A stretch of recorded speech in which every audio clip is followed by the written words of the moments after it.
Hello everyone. ఎప్పుడు తినే chicken బాగా బోర్ అనిపించి కొత్తగా ట్రై చేద్దామని నిప్పుకోడికైతే వచ్చానండి. దీని అడ్రస్ ఎక్కడంటే మన Prashanth layout Hope Farm bus స్టాండ్కి వెళ్ళే సైడ్ ఉంటుందండి. మీరు కూడా ట్రై చేయండి ఆ ఏరియాకి వెళ్తే.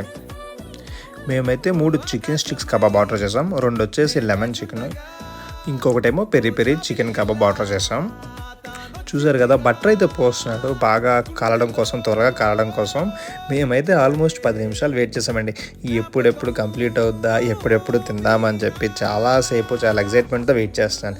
ఎందుకంటే మనం ఎప్పుడైనా సరే గ్యాస్ పొయ్యి మీద వండుకోవడం కానీ, కట్టెల పొయ్యి మీద కానీ వండుకుంటామండి. బట్ ఫస్ట్ టైం ఇలా నిప్పుల మీద కాల్చుకొని తినడం అయితే ఇదే ఫస్ట్ టైం అండి. దానికోసం ఈగర్గా వెయిట్ చేస్తున్నాను. చూసారా ఎంత బాగా కాలిందండి చికెన్ అనేది. మరిన్ని ఇంట్రెస్టింగ్ ఫుడ్ వీడియోస్ కోసం సబ్స్క్రైబ్ టు ఎస్ఎస్ ఫుడ్ అండి.